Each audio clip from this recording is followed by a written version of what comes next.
UP के बांदा में आज जन भागीदारी मोर्चा की रैली में एआईएमआईएम अध्यक्ष असदुद्दीन ओवैसी ने भाजपा समेत सपा बसपा पर भी जबरदस्त हमले किए।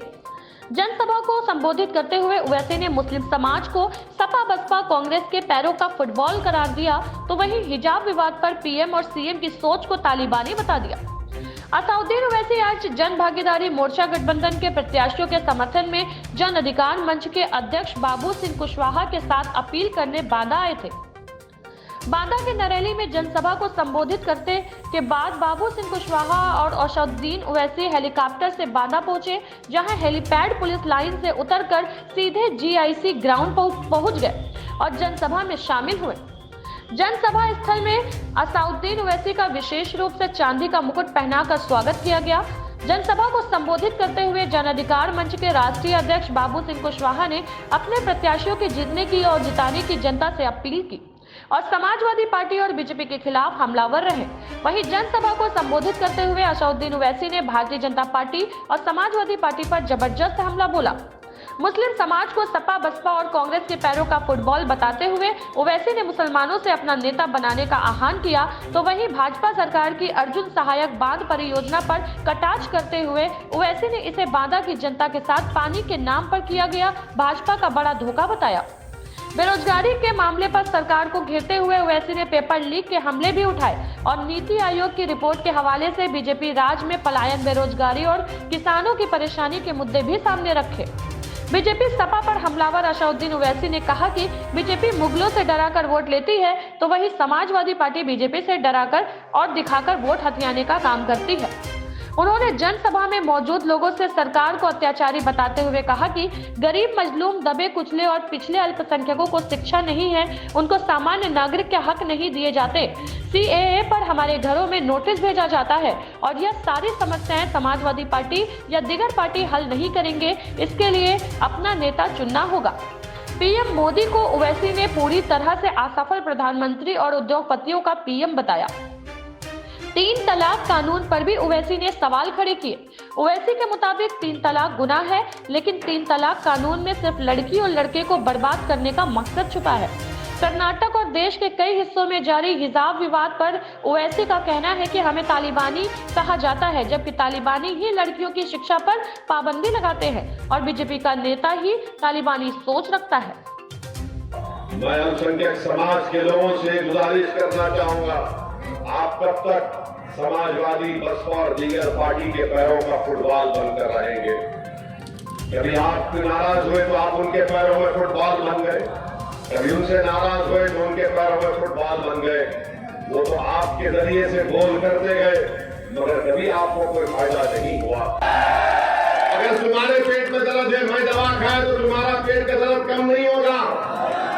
आपका पेट का दर्द यह है कि आपको मान सम्मान नहीं दिया गया। आपका मसला यह है कि आपको जो मुकाम मिलना था, जो दूसरों को मिला, आपको नहीं मिला। आपका सबसे बड़ा मसला यह है कि आपको शिक्षा नहीं मिली। आपका सबसे बड़ा मसला यह है कि ठेकेदारी में आपको हक नहीं मिला। आपका सबसे बड़ा मसला यह है कि पुलिस के जुल्म का शिकार आप और कमजोर लोग होते हैं। आपका सबसे बड़ा मसला यह है कि CAA का कानून बना गया तो हमारे घर पर नोटिस लगाई गई। ये हमारी लड़ाई है। अगर आप अपनी लड़ाई नहीं लड़ेंगे तो कौन लड़ेगा? याद रखो, अगर आप ये समझ रहे हैं कि सपा को वोट देने से आपकी तकलीफ और आपके मसाइल हल हो जाएंगे, नहीं होंगे, नहीं होंगे। आपके मसाइल कब होंगे?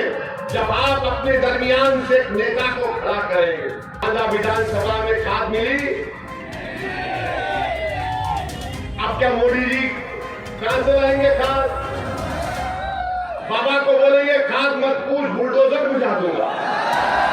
तो आप क्या करते जाओ एक दूसरे को। बीजेपी क्या कहती है कि हमको वोट दो, मुगलों को लाने का है। अबे मुगल जाके कितने 100-1000 साल के करीब हो चुके हैं। और सपा वाले कहते हैं बीजेपी को लाने, हमको वोट दो। समाजवाद के नाम पर वोट ले लेते हैं और परिवारवाद करते हैं।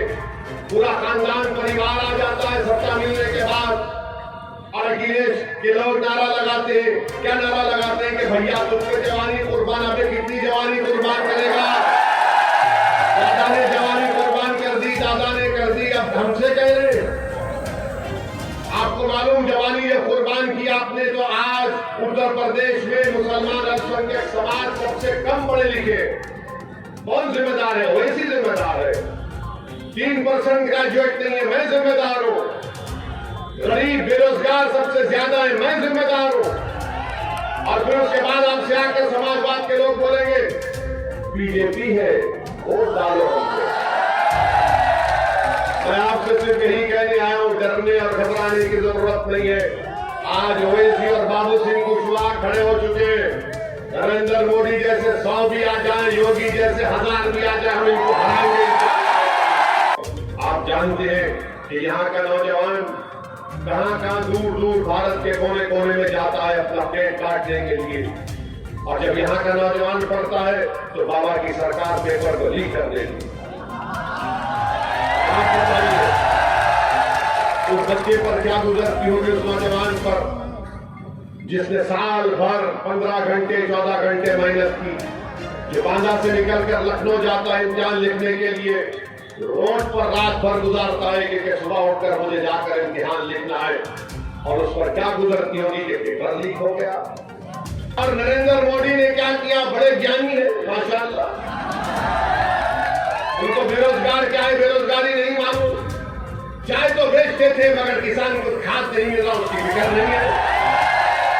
चाय तो बेचते थे मगर रोजगार युवा को देना उनके दिमाग में आता नहीं। हाँ, जो बड़े बड़े कंपनी इंडस्ट्रियलिस्ट है, वो नरेंद्र मोदी को उनकी तकलीफ उनके दिमाग में नजर आती। सिर्फ लाख का कानून क्या कहता है?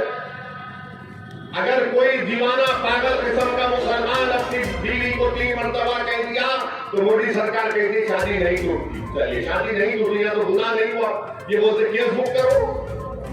अब केस बुक हो जाएगा, वो जेल चला जाएगा, तो कोर्ट में कौन आएगा उस लड़की की कि बोलने के लिए कि इस गधे ने 3 मरतबा कहा था, और फिर बोलते जेल में बैठकर उसको पैसा देगा।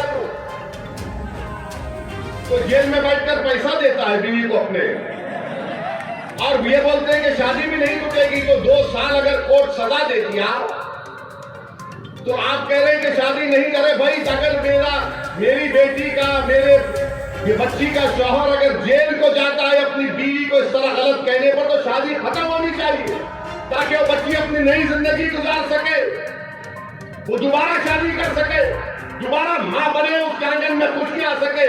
मगर मोदी सरकार खुशियां नहीं लाना चाहती। वो कहते हैं कि 2 साल की सजा होगी, कोर्ट से जब निकलेगा तो बैंड बाजा बजाओ, बैंड बाजा वालों, और कहना है कि बहुत फूल बरसाओ, दीवाना शौहर आया। अब आप बताइए कौन सा दिमाग है इनका? देश के प्रधानमंत्री हमारे कान में फूल नहीं, हम आपको अच्छा पढ़ चुके हैं, जान चुके हैं, हम जानते हैं आप क्या करना चाहते हैं। मगर अगर आपको मुस्लिम महिलाओं से इतनी मोहब्बत है तो कर्नाटका की बच्चियों को अपने घर में बुलाकर चाय पिलाओ, पढ़ो, हिजाब और निकाब पहनकर पढ़ो। मगर देश के प्रधानमंत्री को पसंद नहीं, ना बीजेपी को पसंद है। या बाबा बोलते कि ओवैसी तालिबानी मानसिकता रखने वाला है। मैं तालिबान, मैं तो जमहूरियत पर, लोकशाही पर भरोसा करता हूं। तालिबान ने अफगानिस्तान काबुल में बच्चों को स्कूल जाने से रोक दिया, तुम और उनमें क्या फर्क है तुम देख लो। मैं तो मेरी बच्ची को पढ़ाना चाहता हूं। मैंने कहा कि देश की प्रधानमंत्री इंशाअल्लाह मेरी जिंदगी में नहीं होगा, मेरी जिंदगी के बाद होगा। देश की एक दिन प्रधानमंत्री हिजाब और निकाब पहनने वाले बनेगी तो बीजेपी के पेट क्या संविधान इसके खिलाफ कहता है? बोले संविधान में क्या बताओ? ये कौन सी सरकार है जो बड़ी बड़ी बातें करती है, बुलडोजर माफिया को खत्म करती है, क्रिमिनल को खत्म करती है। याद रखिए, जो समाज में सबसे कमजोर और कुचला हुआ है, बीजेपी की सरकार हो या सपा की सरकार हो, इन्होंने कमजोरों को कुचलने का काम किया है। आज बाबू सिंह कुशवाहा आपको उठाने का काम करना चाहती है। मेरे अजीज दोस्तों और बुजुर्गों, क्या ये बात सच नहीं है? बताओ बीजेपी वालों कि नरेंद्र मोदी के तहत, सरकार के तहत नीति आयोग की 2016 की रिपोर्ट कहती है बांदा के बारे में कि गांव से गांव लोग खाली करके जा चुके। गांव में नौजवान नहीं है, जनता नहीं है। क्यों नहीं है? क्योंकि वो गरीब है, उनके पास पीने को पानी नहीं है, ज़राअत करने के लिए किसान के पास पानी नहीं है, गांव खाली हो चुके हैं। मगर नरेंद्र मोदी आकर आपसे कहते हैं कि अच्छे दिन आने वाले हैं। आप बताइए कौन से अच्छे दिन आएंगे जब तुम्हारी सरकार की नीति आयोग की 2016 की रिपोर्ट कह रही है कि बांदा के गांव खाली हो गए, मगर देश के प्रधानमंत्री को जनता नजर नहीं आती। देश के प्रधानमंत्री की नजरों में अगर सबसे बड़ा कोई है तो वही है। देश के प्रधानमंत्री अपने आप को भारत से बड़ा समझते हैं कि बस मैं हूं तो बस सब कुछ कर जाऊंगा। आपने कुछ नहीं किया। 7 साल में भारत में गरीबी में इजाफा हो गया। भारत में नौजवान बेरोजगारी उसका मुकद्दर बन गया। क्या ये बात सच नहीं है कि इस विधानसभा में क्या किसानों को या फिर पीने के पानी का इंतजाम बीजेपी ने किया? बुंदेलखंड की तमाम विधायक पूरे असेंबली सीट पर विधायक विधानसभा की सीट पर बीजेपी को आपने कामयाब किया। कौन सा काम बुंदेलखंड के लिए योगी आदित्यनाथ के नरेंद्र मोदी की सरकार ने किया? आपको पीने का पानी तक मुहैया नहीं कर सकी। अर्जुन साहब प्रोजेक्ट का नाम दिया गया, प्रधानमंत्री ने आकर उसका इनॉग्रेशन किया, मगर बीजेपी ने आपसे धोखा किया बांदा की जनता से। बांदा से गुल मोहम्मद की रिपोर्ट।